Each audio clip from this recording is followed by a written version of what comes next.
Please subscribe my channel.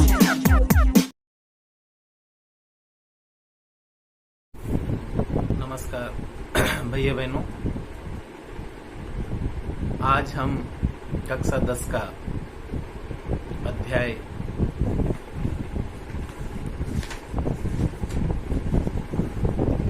6 केंद्र सरकार के बारे में अध्ययन करेंगे। इसमें हम कार्यपालिका, जो सरकार का दूसरा मुख्य अंग है, उसके तहत राष्ट्रपति नामक टॉपिक से हम शुरुआत करेंगे। शिक्षण बिंदु हमारा आज का राष्ट्रपति इसका रहेगा।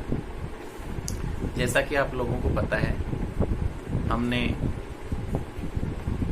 संसद के बारे में पढ़ा, संविधान पढ़ा, मूल अधिकार पढ़े और अब हम आगे इसी क्रम में केंद्र सरकार के रूप में आगे का अध्ययन कर रहे हैं, जिसमें मैंने संसद के बारे में पहले जानकारी दे दी थी। इसलिए लोकसभा और राज्यसभा को छोड़ते हुए आगे मैं राष्ट्रपति के निर्वाचन से शुरुआत करता हूँ। राष्ट्रपति की क्या भूमिका हमारे देश के संविधान में है? जैसा कि आप लोगों को पता है, राष्ट्रपति भारतीय संविधान में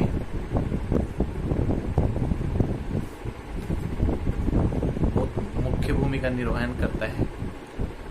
संविधान के भाग 5 में 52 से लेके अनुच्छेद 52 से 151 तक राष्ट्रपति के बारे में हमें अलग अलग अनुच्छेदों में अलग अलग उसकी नियुक्ति से लेकर पद मुक्ति तक सारी जानकारियां प्रत्येक अनुच्छेद के माध्यम से हमें मिलती है। उसमें सबसे पहले अनुच्छेद 52 में लिखा गया है कि भारत में एक राष्ट्रपति होगा। अनुच्छेद 53 के अनुसार संघ की कार्यपालिका शक्तियां राष्ट्रपति में निहित होंगी। संघ से तात्पर्य है राज्य और केंद्र, दो प्रकार की शासन शक्तियां जो हमारे देश में बांटी गई हैं, या कह सकते हैं कि राज्य और राज्यों का मिलाकर एक संघ। जैसे हमारे देश के जितने भी राज्य हैं उनका एकीकरण किया गया और उनको एक संघ का रूप दिया गया। तो राष्ट्रपति उन संघों के ऊपर या सर्वोच्च पद के रूप में कार्य करेगा। ऐसा हमारे अनुच्छेद 53 में लिखा गया है कि वह संघ की कार्यपालिका शक्ति में राष्ट्रपति में निहित होगी और वह इसका प्रयोग संविधान के अनुसार अथवा अधीनस्थ पदाधिकारियों द्वारा करेगा। राष्ट्रपति तीनों सेनाओं का प्रमुख सर्वोच्च कमांडर होता है। इसीलिए इसमें कहा गया है कि अधीनस्थ कर्मचारियों द्वारा, यानी राष्ट्रपति के अंतर्गत आने वाले जितने भी पद हैं उनके माध्यम से वो अपनी सारी गतिविधियों का या सारी शक्तियों का उपयोग करता है। तो राष्ट्रपति में सारी शक्तियां निहित है, ऐसा अनुच्छेद 53 के द्वारा व्याख्या की गई है। इसी क्रम में आगे लिखा हुआ है, इस प्रकार संघीय कार्यपालिका में राष्ट्रपति, उपराष्ट्रपति, प्रधानमंत्री, मंत्रिपरिषद व भारत का महान्यायवादी होंगे। ये वो अधीनस्थ पद हैं जो राष्ट्रपति के अंतर्गत कार्य करते हैं। कहने को राष्ट्रपति के पास सारी शक्तियां हैं, पर इन शक्तियों का निर्वहन भारतीय संविधान में लोकतंत्रात्मक शासन व्यवस्था होने के कारण उसके अधीनस्थ आने वाले पदों द्वारा पूर्ण की जाती है। राष्ट्रपति केवल नाम मात्र के हस्ताक्षर के द्वारा अपनी अनुमति प्रदान करता है, परंतु संविधान में राष्ट्रपति को सर्वोच्च माना गया है। ऐसा हमारे संविधान के अनुच्छेद 53 के माध्यम से बतलाया जाता है। राष्ट्रपति कार्यपालिका का औपचारिक प्रधान होगा, यानी सर्वोच्च राष्ट्रपति होगा, जैसा हम बात कर रहे थे। साथ ही साथ भारतीय संघ की कार्यपालिका के प्रधान को राष्ट्रपति कहा जाएगा। यानी भारत की जो कार्यपालिका है, जिसमें प्रधानमंत्री, मंत्रिपरिषद शामिल है, उनका प्रधान यानी मुखिया, निर्णय लेने का अधिकार प्रधानमंत्री और सरकार के मंत्रिमंडल को रहेगा, परंतु अंतिम कानूनी प्रक्रिया या अंतिम आदेश जो होता है वो राष्ट्रपति के हस्ताक्षर के बाद ही लागू किए जा सकते हैं।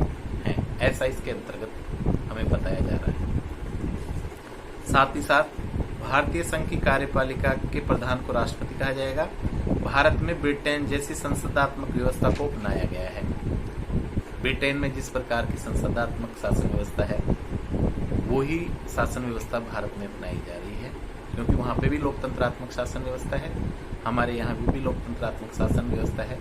मात्र जो अंतर है वो ये है कि हमारे यहाँ राष्ट्रपति का निर्वाचन भी अप्रत्यक्ष रूप से, या कह सकते हैं कि जनता द्वारा चुने हुए प्रतिनिधियों द्वारा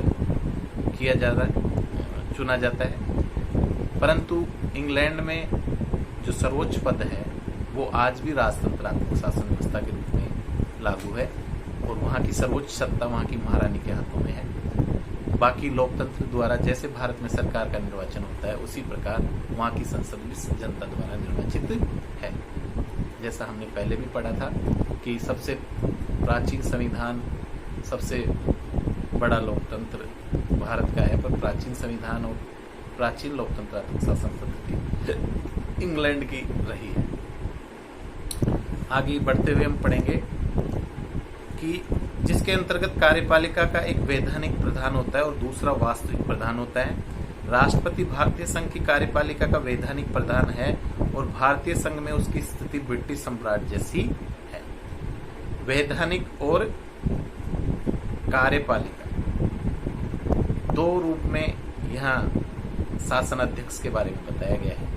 एक तो है वैधानिक, यानी विधान या संविधान द्वारा दिया हुआ पद, और एक कार्यपालिका के रूप में, यानी मंत्रिमंडल और प्रधानमंत्री। तो कहने को तो राष्ट्रपति के पास सर्वोच्च शक्तियां हैं, पर उसका निर्वहन जनता द्वारा चुने हुए प्रतिनिधि या लोकतंत्रात्मक सरकार ही उसका निर्वहन करती है। और इस प्रकार ये जो व्यवस्था इंग्लैंड में है, उसी व्यवस्था को भारतीय संविधान ने भी अपनाया है। इसीलिए भारत में राष्ट्रपति का पद इंग्लैंड की महारानी या सम्राट के बराबर यहाँ पे भी प्रदर्शित करता है अपनी शक्तियों से। आगे इसी क्रम में अगला अध्ययन बिंदु है, वो है राष्ट्रपति की योग्यताएं। राष्ट्रपति बनने के लिए क्या क्या योग्यताएं होनी आवश्यक हैं, वो आज के इस बिंदु में हम अगला बिंदु लेते हैं। इसके अंतर्गत संविधान में राष्ट्रपति के पद पर निर्वाचित होने वाले व्यक्ति के लिए निम्नांकित योग्यताएं निश्चित की गई हैं। नंबर 1, वह भारत का नागरिक। जैसा कि आप लोगों को ज्ञात होगा, ये सारी योग्यताएं भारत के सभी संवैधानिक पदों पर लागू होती हैं, इसलिए बार बार आपको ये देखने को मिलेगी।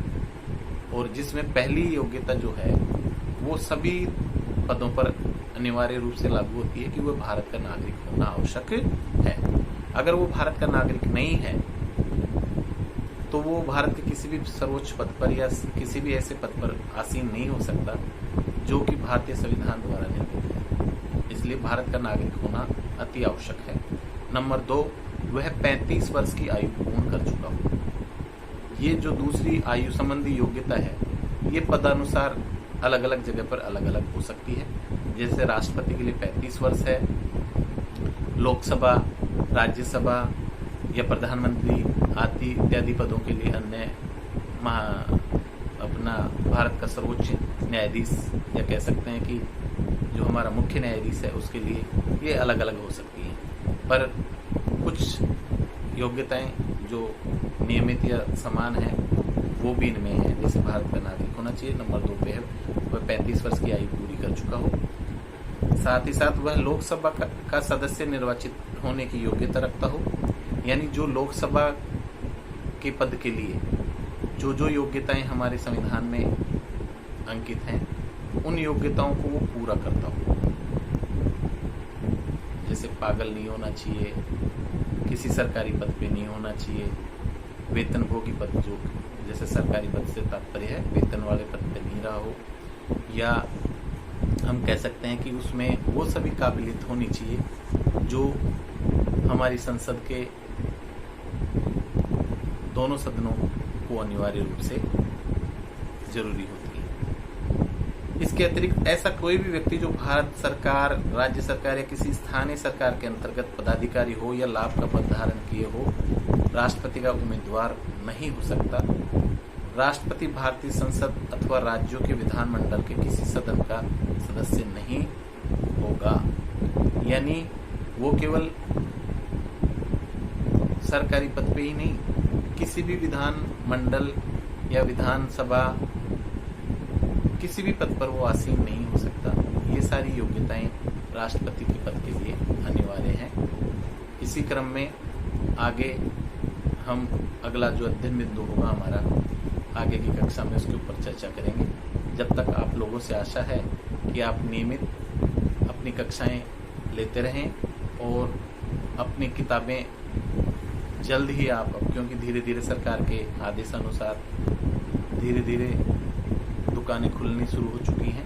आगामी कुछ ही दिनों में आपको बाजार में सावधानी पूर्वक अपनी पाठ्य पुस्तकों का चयन करते हुए, खरीदते हुए अपनी पुस्तकों का संग्रहण कर लें, जिससे हमारी पढ़ाई में और अधिक सुविधा रहेगी। इसलिए आप लोगों से अगली क्लास में हम फिर मिलेंगे।